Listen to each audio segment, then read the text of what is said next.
Hello friends, मैं अंजलि स्वागत करती हूँ आप सबका बीइंग शिक्षक के इस यूट्यूब प्लेटफॉर्म पे।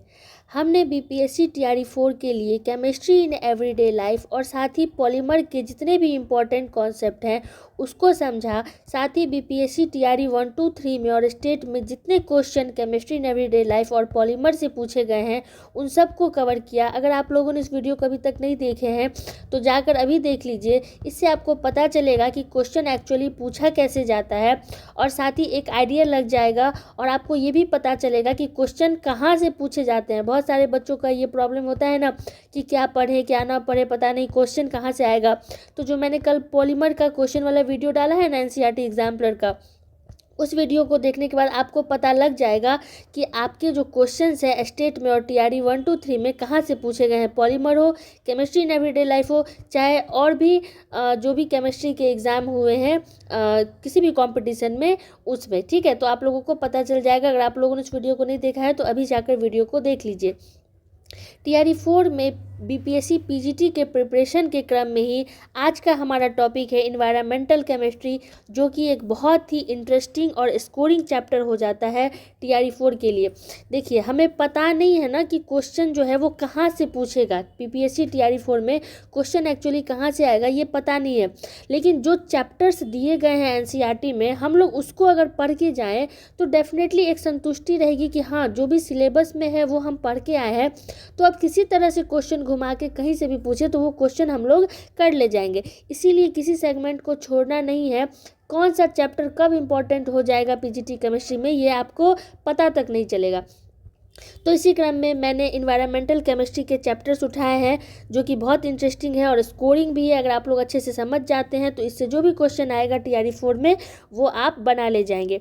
बहुत स्टूडेंट इसे इग्नोर करते हैं, सोचते हैं अरे ये तो जनरल नॉलेज है, लेकिन एग्जाम में जब बीओडी, सीओडी या ओजोन डिप्लेशन का रिएक्शन आता है तो वो मार्क्स उनके कट जाते हैं। इसलिए अगले 30-40 मिनट तक आप लोग बहुत शांति से बैठे रहें, वीडियो ऑन करके कानों में ईयरफोन डाल लीजिए, अपने आगे कॉपी और पेन रख लीजिए, क्योंकि मैं एक्स्ट्रा कुछ नहीं बताऊंगी।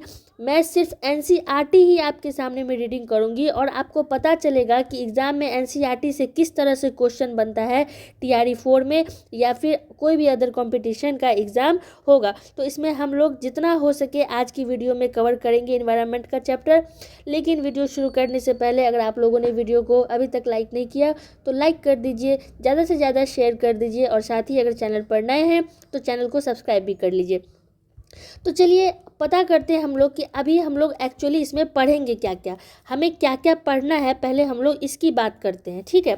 तो देखिए, इन्वायरमेंट चैप्टर है तो बहुत बड़ा, लेकिन मैं आपको पहले ही बोल रखा है मैंने कि हम लोग बस उतना ही पढ़ेंगे जितना हमें ज़रूरत है। लेकिन ये इन्वायरमेंट चैप्टर है ना, इसमें एक भी लाइन छोड़ने वाला नहीं है अकॉर्डिंग टू एनसीईआरटी। तो हम लोग एनसीईआरटी का ही सहारा लेंगे और एनसीईआरटी के एक एक लाइन को, एक एक टर्म को बहुत ही बारीकी से समझने का कोशिश करेंगे, क्योंकि क्वेश्चंस जो हैं वो आपके इसी से आएंगे, ठीक है। तो चलिए वीडियो को स्टार्ट करते हैं। चलिए जानते हैं कि हम लोग इसमें क्या क्या पढ़ेंगे, इसका सिलेबस क्या है एक्चुअली में, पहले वो पता करते हैं। देखिए, तो इसमें हम लोग सबसे पहले पढ़ेंगे अपना जो एटमॉस्फेयर है ना, एटमॉस्फेयर, उसके बारे में सबसे पहले जानेंगे, ठीक है। एटमॉस्फेयर में हम लोग एयर पॉल्यूटेंट्स जो है वो, उसके बाद ग्रीन हाउस गैसेज, जहाँ से क्वेश्चन आपके किसी भी जनरल कंपटीशन के एग्ज़ाम में पूछा जाता है तो टीआरई 4 में कहाँ से छोड़ेगा, तो यहाँ से क्वेश्चन आपके बनते हैं। तो एटमॉस्फेयर में हम लोग ये पढ़ेंगे। साथ ही हम लोग इसमें गैसियस पॉल्यूटेंट्स जो हैं, गैसियस पॉल्यूटेंट्स उसको जानने की कोशिश करेंगे।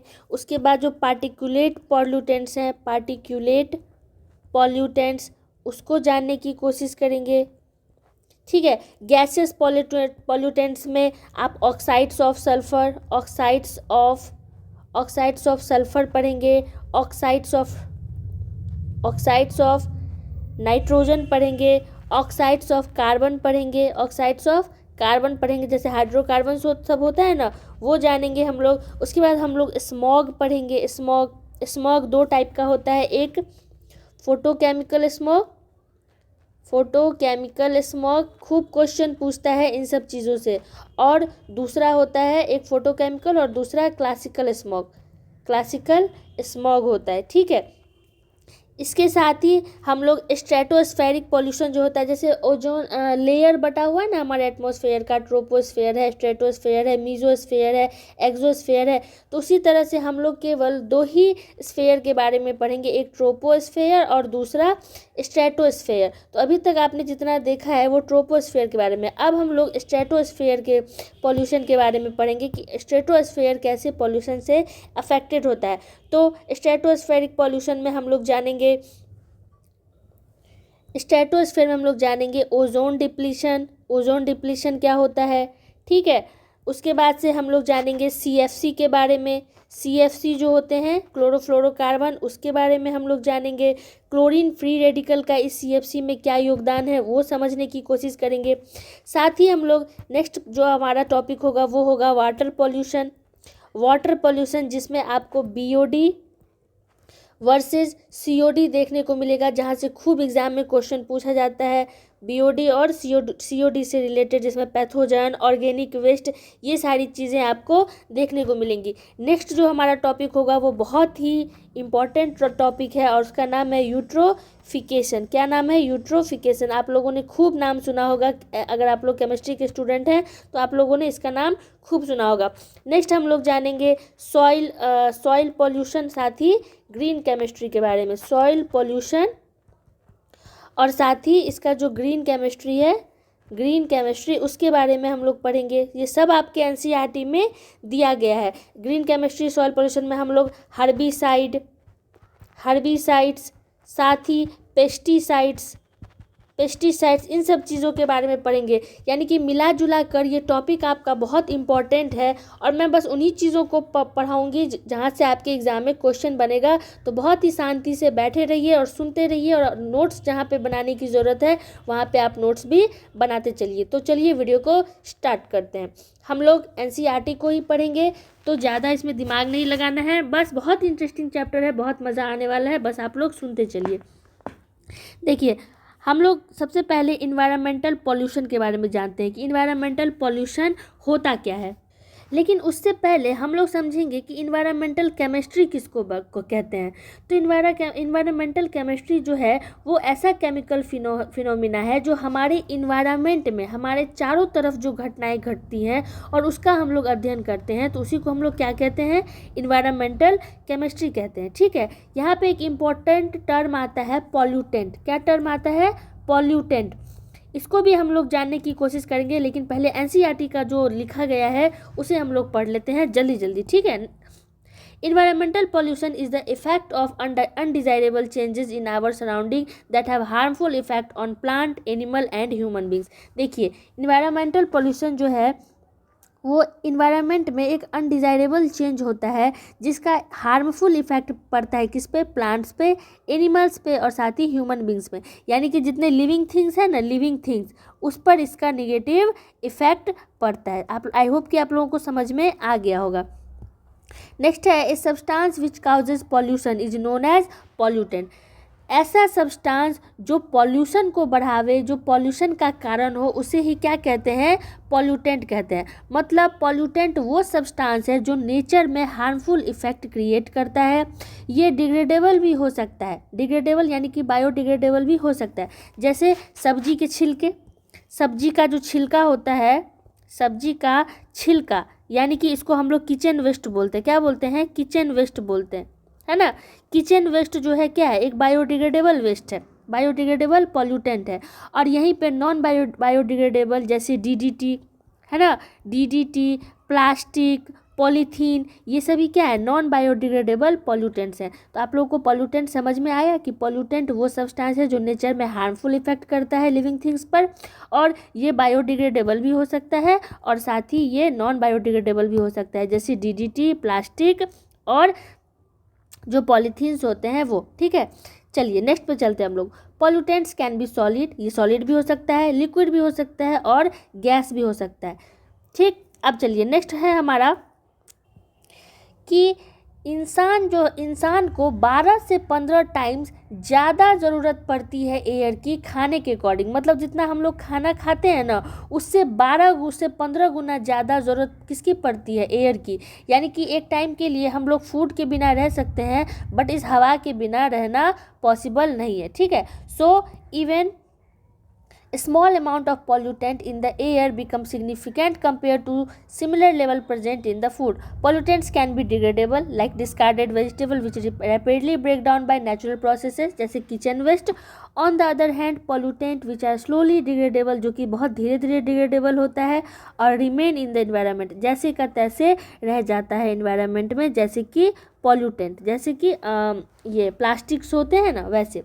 जैसे एग्जाम्पल में डाइक्लोरोफिनाइल ट्राइक्लोरोइथेन। अब कई बार ना आपको पूछ देगा एग्जाम में कि डीडीटी का फुल नेम क्या होता है, फुल फॉर्म क्या होता है, और बच्चे इसमें भी जो है वो गलती कर जाते हैं, अभ्यर्थी जो है इसमें भी गलती कर जाते हैं। तो डीडीटी का फुल नेम क्या होता है? Dichloro diphenyl trichloroethane. ठीक, उसके बाद plastic material, heavy metals, many chemicals, nuclear wastage, ये सभी क्या है?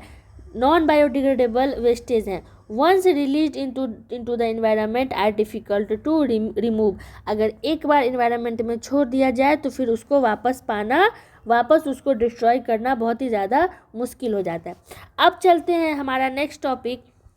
पढ़ने से पहले आप लोगों को मैं बताना चाहती हूँ कि आपका जो एनवायरनमेंट है, एटमॉस्फेयर, उसको 5 भागों में बांटा गया है। किसमें? 5 भागों में बांटा गया है। मैं यहाँ पे जूम कर देती हूँ। ये आपका अर्थ है, ये आपका क्या है? अर्थ है। इसमें लेयर में बटे गए हैं एटमॉस्फेयर को, जिसमें पहला आता है ट्रोपोस्फेयर, दूसरा स्ट्रेटोस्फेयर, तीसरा मीजोस्फेयर, फोर्थ थर्मोस्फेयर और फिफ्थ एक्सोस्फेयर। हमें जो पढ़ना है ट्रोपोस्फेयर और स्ट्रेटोस्फेयर के बारे में, इसके बारे में हमें जानना ज़रूरत नहीं है। हमें बस केवल ट्रोपोस्फेयर और स्ट्रेटोस्फेयर के बारे में जानना है। ये एटमॉस्फेयर को 5 भागों में बांटा गया, ये आप सब जानते ही होंगे। तो चलिए अब हम लोग एक एक करके देखते हैं। पॉल्यूटेंट्स हो गया। अब एटमॉस्फेरिक पॉल्यूशन में हम लोग चलते हैं। इसमें जो लाइन बाय लाइन लिखा गया ना एनसीईआरटी में, बहुत इंपॉर्टेंट है और क्वेश्चन यहीं से उठाता है, इसलिए इग्नोर नहीं करना है, बस ध्यान से सुनते चलिए, बिल्कुल भी बोरिंग नहीं है। अरे बहुत इंटरेस्टिंग चैप्टर होता है ये, है ना। देखिए, the atmospheric that surround that earth not of the same thickness at all Heights, है ना। सबका अलग अलग जो भी बटा गया है लेयर, सबका अलग अलग हाइट और थिकनेस होता है। There are concentric layers of air और regions and each layer has different density. सही बात है भाई। The lowest region of atmosphere in which the human being along with other organism live is called troposphere. मतलब earth का atmosphere का जो सबसे लोएस्ट लेयर है ट्रोपोस्फेयर, इसमें क्या होते हैं? ह्यूमन बींग्स रहते हैं अदर ऑर्गेनिजम्स के साथ, यानी कि अदर जो लिविंग और नॉन लिविंग थिंग्स हैं उसके साथ कौन रहते हैं? जो भी ह्यूमन बींग्स रहते हैं उसको ट्रोपोस्फेयर लेयर बोलते हैं। इसी ट्रोपोस्फेयर में हम लोग रहते हैं। ठीक है, it extends up to the height of 10 kilometre from the sea level, यानी ये सी लेवल से 10 किलोमीटर ऊंचा है। Above the troposphere between 10 and 50 kilometre above sea level lies stratosphere. और ट्रोपोस्फेयर से 10 से 50 किलोमीटर ऊपर क्या है? स्ट्रेटोस्फेयर है। Troposphere is a turbulent dusty zone containing air. अब आपका क्वेश्चन पता है कैसे पूछेगा? यही पूछ देगा कि किस एटमॉस्फेयर के लेयर में डस्टी जोन पाया जाता है, एयर पाया जाता है, बहुत ज़्यादा वाटर वेपर और क्लाउड्स पाया जाता है, टर्ब्यूलेंट होता है। इसी तरह से क्वेश्चन घुमा के आपको पूछ देगा, या तो स्टेटमेंट में या सिंगल क्वेश्चन में। तो पता रहेगा कि ट्रोपोस्फेयर में होता है, तब ना पता चलेगा। तो ट्रोपोस्फेयर क्या है? एक डस्टी जोन है। ठीक है, this is the region of strong air movement and cloud formation. इसी रीजन में बहुत ज़्यादा एयर चलता है, स्ट्रॉन्ग एयर और क्लाउड का फॉर्मेशन होता है। अब देखिए, the stratosphere on the other hand contains dinitrogen. Stratosphere में क्या होते हैं? Dinitrogen, dioxygen, ozone and little water vapour. Dioxygen, die nitrogen और ozone and little water vapour जिसमें पाया जाता है वो क्या है? स्ट्रेटोस्फेयर है आपका। अब आप लोग मुझे कमेंट्स में ये बताओ कि ये जो एरोप्लेन उड़ता है ना, वो एटमॉस्फेयर के किस लेयर में उड़ता है? क्या ट्रोपोस्फेयर में, क्या स्ट्रेटोस्फेयर में, क्या मीजोस्फेयर में या एक्सोस्फेयर में? आप लोग मुझे कमेंट्स में ज़रूर बताएं। अब देखिए, एटमॉस्फेरिक पॉल्यूशन जो है वो सबसे ज़्यादा ट्रोपोस्फेयर एंड स्ट्रेटोस्फेरिक लेयर में पाया जाता है। एटमॉस्फेरिक पॉल्यूशन, इसमें मैंने बताया था ना आपको कि ओनली ट्रोपोस्फेयर एंड स्ट्रेटोस्फेयर हम लोग पढ़ेंगे। ये जो ओजोन लेयर है, ओजोन लेयर स्ट्रेटोस्फेयर में पाया जाता है और ये 99.5% सन का जो हार्मफुल यूवी रे है उसको क्या करता है, अर्थ के सरफेस पे आने से रोकता है। ठीक है, चलिए अब ट्रोपोस्फेयर पॉल्यूशन के बारे में हम लोग जानते हैं एक एक करके। Tropospheric pollution occurs due to the presence of undesirable solid or gaseous particles in the air. ठीक है भाई, the following are the major gaseous and particulate pollutant present in the troposphere. देखिए सबसे ज़्यादा ट्रोपोस्फेयर में क्या होता है, गैसेस एयर पॉल्यूटेंट्स होता है। These are oxides of sulphur, nitrogen and carbon. Tropospheric जो पॉल्यूशन होता है उसमें पहला है गैसेस एयर पॉल्यूटेंट, और गैसेस एयर पॉल्यूटेंट में आपको SO2 होता है, NO2 होता है और CO2 होता है। यानी कि एक चीज़ और, ये ग्रीन हाउस गैस और एयर पॉल्यूटेंट ये दोनों अलग अलग चीज़ है। कई बार एग्जाम में एयर पॉल्यूटेंट और ग्रीन हाउस गैस करके क्वेश्चन पूछता है, तो आप लोग इसमें घबराइएगा नहीं, दोनों बातें अलग अलग होती है। अभी हम लोग एयर पॉल्यूटेंट पढ़ रहे हैं, तो ये सल्फर का ऑक्साइड, नाइट्रोजन का ऑक्साइड और कार्बन का ऑक्साइड ये सभी क्या है, गैसेस एयर पॉल्यूटेंट है। Hydrogen sulphide, hydrocarbon, ozone and other oxidant. और पार्टिकुलेट पॉल्यूटेंट ये क्या हो जाता है, ये सॉलिड है, ये गैसियस पॉल्यूटेंट है, और ये सभी क्या है, सॉलिड एयर पॉल्यूटेंट है, जिसमें डस्ट आ जाता है, मिस्ट आता है, फ्यूम्स आता है, स्मोक और स्मॉग आता है। आई होप कि आप लोगों को समझ में आ गया होगा। देखिए गैसियस एयर पॉल्यूटेंट्स में सबसे पहले oxides of sulphur. Oxides of sulphur are produced when sulphur containing fossil fuel is burn. कब सल्फर डाइऑक्साइड होता है, सल्फर का पॉल्यूटेंट कब निकलेगा, जब सल्फर बेस्ड जो फिर फॉसिल फ्यूल होता है वो जलता है तो सल्फर डाइऑक्साइड मिलता है, ठीक है, रिलीज होता है। The most common species sulphur dioxide is a gas that is poisonous to both animal and plant. ये दोनों एनिमल एंड प्लांट दोनों के लिए हार्मफुल होता है। सल्फर डाइऑक्साइड की वजह से आपको रेस्पिरेटरी डिजीजेज हो जाते हैं, जैसे asthma, bronchitis, emphysema in human beings. Sulphur dioxide के कारण इरिटेशन होता है आई में, जिसकी वजह से हमेशा आँख से आंसू निकलता रहता है और रेडनेस हो जाता है। अगर SO2 का हाई कंसंट्रेशन हो जाए तो पेड़ों के जो पत्ते होते हैं वो अपने आप गिरने लग जाते हैं। अगर एटमॉस्फेयर में SO2 ज़्यादा हो जाता है तो पेड़ों के पत्ते अपने मन से बिना मतलब के गिरने लग जाते हैं, ठीक है। ऐसे इसका रिएक्शन होता है, जैसे 2SO2 + O2 ये क्या बना देता है, 2SO3। उसके बाद SO2 से आपको ना ये पूछ देगा एग्जाम में, ये जो रिएक्शंस है ये पूछ देगा एग्जाम में। SO2 + O3, ये SO2 क्या है, सल्फर डाइऑक्साइड, ओजोन के साथ रिएक्शन करके क्या बना दिया, SO3 बना दिया, साथ ही ऑक्सीजन गैस रिलीज कर रहा है। SO2 जो है वो H2O2 के साथ रिलीज करके H2SO4 बना देता है। ये सभी के सभी क्या है, हार्मफुल होते हैं। अब ऑक्साइड्स ऑफ नाइट्रोजन जो है इसकी वजह से क्या होता है, तो देखिए नाइट्रोजन डाइऑक्साइड और ऑक्सीजन का जो डाइऑक्साइड होता है ये एयर का मेन कॉन्स्टिट्यूएंट है। यानी कि ये जो गैसेज हैं वो एक दूसरे के साथ रिएक्ट नहीं करते हैं नॉर्मल टेम्परेचर, लेकिन हाई एल्टीट्यूड पर जब लाइटनिंग स्ट्राइक्स होती है, मतलब जैसे नहीं बिजली कड़कती है खूब तेज, तो यहाँ पे ये क्या कर लेते हैं, कंबाइन कर लेते हैं एक दूसरे से और ऑक्साइड्स बना लेते हैं, किसका, नाइट्रोजन का। ये जो नाइट्रोजन डाइऑक्साइड है NO2 is oxidise to nitrate ion. ये नाइट्रोजन डाइऑक्साइड क्या बन जाता है, नाइट्रेट आयन बन जाता है NO3-, जो कि पानी के साथ घुल के किस में मिल जाता है, सॉइल में मिल जाता है, ठीक है। Where it serves as a fertiliser, जहाँ पे इसका यूज़ किस में किया जाता है, फर्टिलाइजर, एज अ फर्टिलाइज़र इसका यूज़ किया जाता है। ऑटोमोबाइल इंजन में हाई टेम्परेचर पे जब फॉसिल फ्यूल को जलाया जाता है तो डाई नाइट्रोजन और डाई ऑक्सीजन कंबाइन करके एक सिग्निफिकेंट क्वांटिटी में नाइट्रिक ऑक्साइड बना लेते हैं। अब यही नाइट्रिक ऑक्साइड और नाइट्रोजन डाइऑक्साइड जो है वो इन्वायरमेंट के लिए क्या हो जाता है, हार्मफुल हो जाता है। जैसे N2 + O2 क्या बना दिया, 2NO, ये नाइट्रिक ऑक्साइड है। कई बार ना क्या हो जाता है, बहुत ज़्यादा कन्फ्यूज़न हो जाता है। ये है आपका नाइट्रिक ऑक्साइड, क्या है, नाइट्रिक ऑक्साइड है, ठीक है। NO2 ये आपका नाइट्रोजन डाइऑक्साइड है, नाइट्रोजन डाइऑक्साइड है। और एक होता है N2O, N2O ये नाइट्रस ऑक्साइड है, क्या है, नाइट्रस ऑक्साइड है और ये लाफिंग गैस होती है, पता है ना आपको, लाफिंग गैस। और ये आपका पॉल्यूटेंट नहीं है, ये आपका ग्रीन हाउस गैस है। ग्रीन हाउस ये हम लोग आगे पढ़ेंगे, ये आपके एनसीईआरटी में लिखा गया है। तो N2O एक नाइट्रस ऑक्साइड लाफिंग गैस है और ये ग्रीन हाउस गैस होता है। ये नाइट्रिक ऑक्साइड है और ये आपका नाइट्रोजन डाइऑक्साइड है। इन तीनों में बहुत कन्फ्यूज़न होता है स्टूडेंट को, तो आई होप कि आपको समझ में आ गया होगा। चलिए नेक्स्ट पे हम लोग चलते हैं। अब देखिए, अब ये जो नाइट्रिक ऑक्साइड है, इसकी वजह से रेड हेज हो जाता है ट्रैफिक में। ट्रैफिक जब लगती है ना तो खूब ज़्यादा धुआं निकलता है कारों से, बाइक से, तो इसकी वजह से हेज हो जाता है, जो कि बहुत ज़्यादा इरिटेट करता है, इरिटेंट होता है ना। और कंजस्टेड प्लेस पे ये और ज़्यादा नाइट्रोजन का डाइऑक्साइड जो है वो रिलीज़ होता है ट्रैफिक में, जब हम लोग फंसे रहते हैं तब, गाड़ी घोड़ा बहुत ज़्यादा होता है तब। ये जो NO2 है ये डैमेज कर देता है प्लांट्स के लीव्स को और फोटोसिंथेसिस के रेट को भी क्या कर देता है, घटा देता है। नाइट्रोजन डाइऑक्साइड की वजह से लंग्स इरिटेंट हो जाता है, लंग्स में खराबी आ जाती है and can lead to an acute respiratory diseases in children. और चिल्ड्रेन में NO2 की वजह से रेस्पिरेटरी डिजीजेज हो जाते हैं। ये लिविंग टिश्यू के लिए बहुत ही ज़्यादा टॉक्सिक होता है, ठीक है।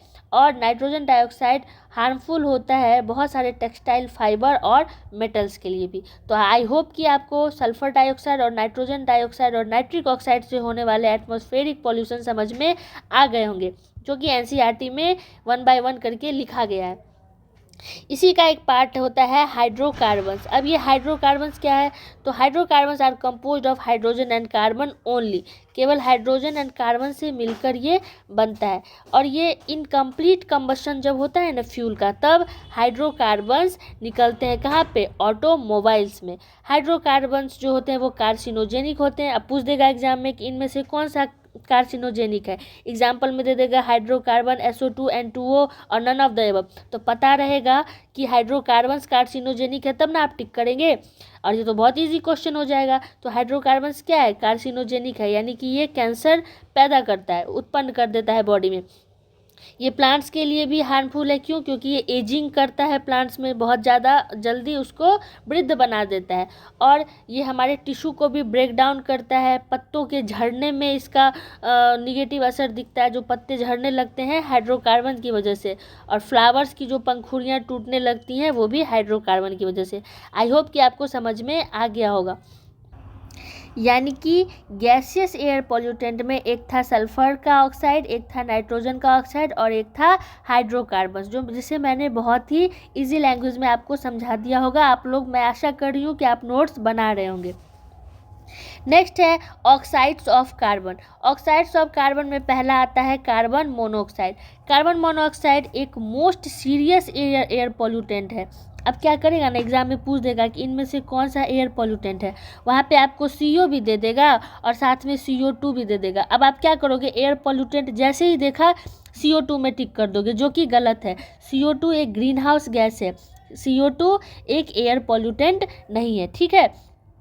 तो CO2 आपका ग्रीन हाउस गैस है। यहाँ पे कार्बन मोनोऑक्साइड जो है CO, ये आपका मोस्ट सीरियस एयर पॉल्यूटेंट है।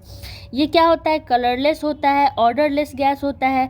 ये बहुत ही ज़्यादा हाईली पॉइजनस है लिविंग बींग्स के लिए, क्योंकि ये हमारे बॉडी का जो ब्लड है ना, ब्लड के हीमोग्लोबिन से, हमारे जो ब्लड का हेमोग्लोबिन है उससे कंबाइन कर लेता है, फटाक से कंबाइन कर लेगा। और जैसे ही कार्बन मोनोऑक्साइड बॉडी के हेमोग्लोबिन से कंबाइन करता है, हमारे बॉडी में ऑक्सीजन का डिलीवरी जो है वो क्या हो जाता है, बंद हो जाता है, रुक जाता है। ऑर्गन्स एंड टिश्यू तक हमारे बॉडी में ऑक्सीजन पहुंचता ही नहीं है, कार्बन मोनोऑक्साइड जो हेमोग्लोबिन से रिएक्शन कर लेता है तब, ठीक है। It is produced as a result of incomplete combustion of carbon. जब कार्बन आधा अधूरा जलता है तो कार्बन मोनोऑक्साइड गैस रिलीज होती है। Carbon monoxide is mainly release into the air by automobile exhaust, मतलब कि ऑटोमोबाइल इंडस्ट्री से कार्बन मोनोऑक्साइड ज़्यादा रिलीज होता है। अदर सोर्सेज इसके हैं कार्बन मोनोऑक्साइड के, जब इनकम्प्लीट कंबशन होता है कोयला का, फायरवुड का, पेट्रोल का, ETC का, ठीक है। जब number of vehicles has been increases over the years all over the world, जैसे जैसे समय बीतता गया, जो गाड़ियों की संख्या है वो बहुत ज़्यादा बढ़ती गई पूरे वर्ल्ड में। Many vehicles are poorly maintained and several have inadequate pollution control equipments result in the release of greater amount of carbon monoxide and other polluting gases. बहुत सारे गैसेस जो हैं वो पुअरली मेंटेन्ड होते हैं, यानी कि अब है ना सीएनजी आधारित गाड़ियां ज़्यादा चलती हैं मार्केट्स में। लेकिन पहले क्या था, पेट्रोल से चलता था, पेट्रोल से अभी भी चलता है लेकिन पहले बहुत ज़्यादा चलता था पेट्रोल से, तो इससे इनकम्प्लीट कंबशन होता था और कार्बन मोनोऑक्साइड गैस जो है वो रिलीज होती थी। क्या आपको पता है कि कार्बन मोनोऑक्साइड क्या है? ये पॉइजनस है। क्यों पॉइजनस है? क्योंकि ये हेमोग्लोबिन, हमारे बॉडी का जो हेमोग्लोबिन है उससे कंबाइन कर लेता है और कार्बोक्सी हेमोग्लोबिन बनाता है, जो कि 300 गुना ज़्यादा स्टेबल होता है ऑक्सीजन हेमोग्लोबिन कॉम्प्लेक्स से। यानी कि ब्लड जब concentration of carboxy haemoglobin reaches about 3 से 4% the oxygen carrying capacity of blood is generally reduced. मैंने आपको अभी बताया कि जैसे ही ये कार्बन मोनोऑक्साइड हमारे ब्लड के हेमोग्लोबिन से कंबाइन करता है, हमारे बॉडी का जो हेमोग्लोबिन है वो 3 से 4% तक क्या हो जाता है, कम हो जाता है और ऑक्सीजन कैरिंग कैपेसिटी जो है ब्लड की वो बहुत ही ज़्यादा घट जाती है, और जिससे ऑक्सीजन का डेफिशिएंसी हो जाता है हमारे बॉडी में, और जिसके कारण क्या होता है, हेडेक हो जाता है, वीक आई साइट हो जाता है, नर्वसनेस हो जाती है, कार्डियोवास्कुलर डिसऑर्डर हो जाते हैं। इसीलिए जो पीपल है उनको ये एडवाइस दिया जाता है कि स्मोक नहीं करना, क्योंकि स्मोक जो है ना, स्मोक करने से हमारे जो गले का सीलिया होता है वो ख़राब हो जाता है, और सीलिया ख़राब हुआ तो हमारे बॉडी के अंदर धुआं गया। अब ये धुआं हेमोग्लोबिन से कंबाइन करके कार्बन मोनोऑक्साइड बना लिया, और फिर आप जानते ही हैं कि नेक्स्ट क्या होने वाला है। In pregnant women who have the habit of smoking increased CO level in blood में induce premature birth, spontaneous abortion and deformed babies. जो औरतें रहती हैं ना, अगर उन्हें स्मोकिंग की आदत होती है तो वो उनके बॉडी में CO लेवल जो है वो बढ़ जाता है, जिसके कारण उनका बेबी या तो प्री मैच्योर होता है, या फिर एबॉर्शन करवाना पड़ जाता है, या फिर बेबी ही ख़त्म हो जाती है। ठीक है, नेक्स्ट है कार्बन डाइऑक्साइड। अब ये कार्बन डाइऑक्साइड क्या है? ये कार्बन डाइऑक्साइड रिलीज होता है एटमॉस्फेयर में रेस्पिरेशन के द्वारा, बर्निंग ऑफ फॉसिल फ्यूल के द्वारा एनर्जी के लिए, और डिकम्पोजिशन होता है लाइमस्टोन का जब सीमेंट बनाते हैं तब इन कार्बन डाइऑक्साइड का उत्सर्जन होता है एनवायरनमेंट में। ये जब वोल्केनिक इरप्शन होता है ना, ज्वालामुखी फटती है, तब भी कार्बन डाइऑक्साइड बहुत ज़्यादा मात्रा में रिलीज होते हैं। कार्बन डाइऑक्साइड जो है वो केवल ट्रोपोस्फेयर में ही पाया जाता है, केवल ट्रोपोस्फेयर में ही कार्बन डाइऑक्साइड रिलीज होता है। Normally it forms about 0.03% by volume of the atmosphere. Atmosphere में कार्बन डाइऑक्साइड का कितना प्रतिशत है? 0.03%। With the increased use of fossil fuel, a large amount of carbon dioxide gets released into the atmosphere। और लेकिन जैसे जैसे फॉसिल फ्यूल जल रहा है वैसे वैसे कार्बन डाइऑक्साइड का एक बड़ी मात्रा जो है एनवायरनमेंट में रिलीज हो रही है। एक्सेस जो हो रहा है कार्बन डाइऑक्साइड का in the air is removed by green plants and is maintain as an appropriate level of CO2 in the atmosphere. ये जो बढ़ रही है प्रतिशत कार्बन डाइऑक्साइड की, इसको कौन कंट्रोल करता है? ग्रीन प्लांट्स कंट्रोल करता है। ग्रीन प्लांट्स को कार्बन डाइऑक्साइड की ज़रूरत पड़ती है फोटोसिंथेसिस करने के लिए, इन टर्न एमिट ऑक्सीजन को रिलीज़ करने के लिए, दस मेंटेनिंग द डेलिकेट बैलेंस। और इसी तरह से इन्वायरमेंट में कार्बन डाइऑक्साइड का बैलेंस बन रहा है। As you know, deforestation and burning of fossil fuel increases the CO2 level and disturb the balance in the atmosphere. जैसा कि आप सबको पता है कि डिफॉरेस्टेशन और ये जो फॉसिल फ्यूल जलते हैं इसकी वजह से कार्बन डाइऑक्साइड का लेवल बहुत ज़्यादा बढ़ गया है, और ये एटमॉस्फेयर के बैलेंस को क्या कर रहा है? डिस्टर्ब कर रहा है। The increase amount of CO2 in the air is mainly responsible for global warming. यही CO2 जो बहुत ज़्यादा बढ़ रहा है, इसकी प्रतिशत मात्रा, इसकी वजह से क्या हो रही है? ग्लोबल वार्मिंग हो रही है। अब इस global warming and green house effect को हम लोग अगली वीडियो में देखेंगे, क्योंकि आधे घंटे का क्लास हो चुका है। मुझे ऐसा लग रहा है कि आप लोग बोर हो रहे होंगे, तो मैं इसे ज़्यादा नहीं अभी अब खींचूँगी।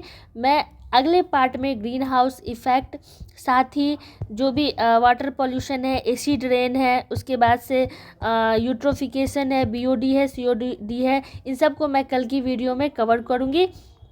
ठीक है, तो मैं आप लोगों को ज़्यादा बोर नहीं करूँगी। आज की क्लास मैं यहीं पे ख़त्म करती हूँ। आई होप कि आपको आज की क्लास बहुत अच्छी लगी होगी। अगर वीडियो पसंद आई हो तो वीडियो को लाइक कर दें, चैनल को शेयर कर दें और ज़्यादा से ज़्यादा सब्सक्राइब करें, ताकि कल जो मैं इस इन्वायरमेंटल केमिस्ट्री का पार्ट 2 वीडियो अपलोड करूँ तो इसकी नोटिफिकेशन सबसे पहले आप तक पहुँचे। जय हिंद।